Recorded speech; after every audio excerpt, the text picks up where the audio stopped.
Cricket की दुनिया में इंडिया और ऑस्ट्रेलिया का मुकाबला कितना शानदार होता है, इससे तो हर कोई क्रिकेट प्रेमी अच्छे से वाकिफ है। और आज यही दो बड़ी टीमें एक दूसरे के आमने सामने आंख मिचौली खेलने के लिए तैयार हैं। जी हाँ दोस्तों, जब मैदान पर टॉस के लिए सिक्का उछाला गया तो ऑस्ट्रेलिया के कप्तान ने टॉस जीता, मगर भारतीय कप्तान को बल्लेबाजी करने के लिए आमंत्रित किया।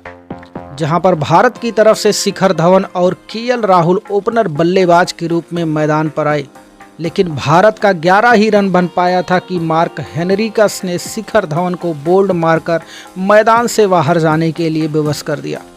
वहीं पर अब शिखर धवन के स्थान पर किंग कोहली की मैदान पर एंट्री हो चुकी थी, मगर 7वें ओवर की चौथी गेंद पर स्वीप्सन ने किंग कोहली को कॉटन बोल्ड कर दिया, जो कि मात्र 9 रन बनाकर सर नीचे करके वापस चले गए। जबकि इंडिया का स्कोर इस समय था 48 रन 6.4 ओवर की समाप्ति पर 2 विकेट के नुकसान पर।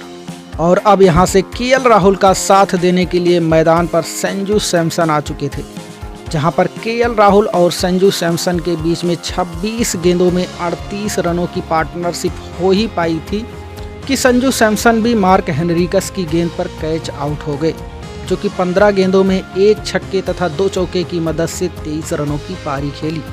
वहीं पर भारत की पूरी पारी में 4 और ही रन जुड़ पाए थे कि एडम जंपा के शिकार बने मनीष पांड्या, जो कि कैच आउट हो गए।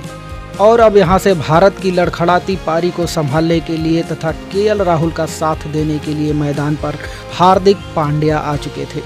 वहीं पर इसी बीच जबरदस्त शानदार चौका जड़ने के साथ ही साथ केएल राहुल 38 गेंदों में अपना अर्धशतक कंप्लीट किया, जबकि अगली गेंद पर बड़ा शॉट लगाने के चक्कर में केएल राहुल भी अपना विकेट गंवा बैठे।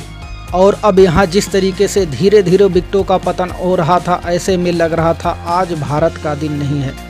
लेकिन तभी हार्दिक पांड्या और रविंद्र जडेजा ने मिलकर मैदान के चारों तरफ बाउंड्री लगाई, जिनके बीच में मात्र 18 गेंदों में 38 रनों की पार्टनरशिप देखने को मिली। वहीं पर पांड्या 16 रन बनाकर आउट हो गए और इस समय भारत का स्कोर था 114 रन 6 विकेट के नुकसान पर 16.5 ओवर की समाप्ति पर। लेकिन आज भारतीय बल्लेबाजों का बल्ला ऑस्ट्रेलियाई गेंदबाजों के सामने झुकता नजर आ रहा था।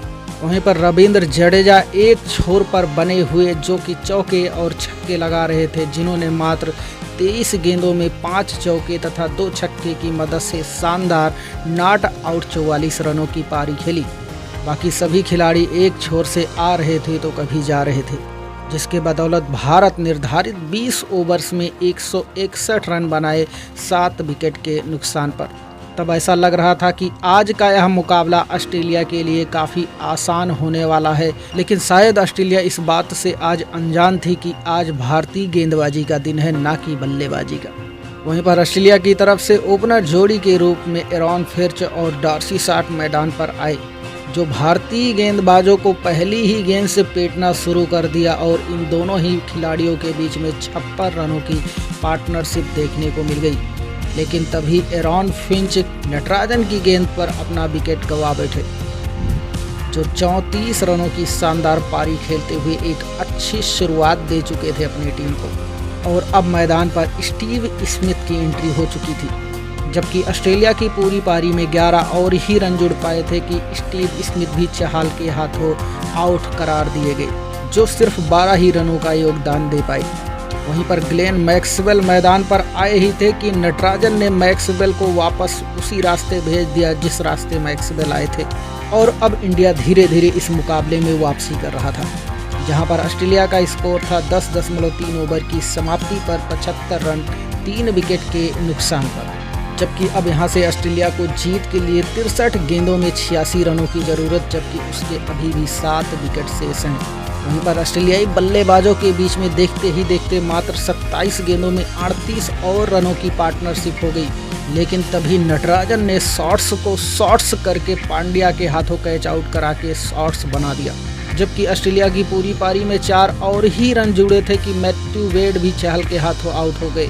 वहीं पर 2 और रन जुड़ने के साथ ही मार्क हेनरिकस भी अपना विकेट गंवा बैठे, जबकि अगली ही गेंद पर 1 और रन जोड़ने के साथ ही मिशेल मार्श भी कैच आउट हो गए। और पिछले 15 रन जोड़ने के साथ साथ ऑस्ट्रेलिया ने अपने 5 बड़े दिग्गज खिलाड़ियों का विकेट गंवा बैठा। और यहां से ऑस्ट्रेलिया की टीम इतनी लड़खड़ा गई कि निर्धारित 20 ओवर्स में 161 रनों का पीछा करते हुए मात्र 185 रन बना पाई। और इस 150 रन को बनाने में ऑस्ट्रेलिया की नींदें उड़ गई, जहां पर उसने 7 विकेट गंवा दिए और भारत को एक हारते हुए मुकाबले में शानदार तरीके से 11 रनों से जबरदस्त जीत मिली। जबकि इस मुकाबले में शानदार प्रदर्शन करते हुए युजवेंद्र चहल ने 25 रन देकर 3 जबरदस्त विकेट अपने नाम करने में सफल रहे।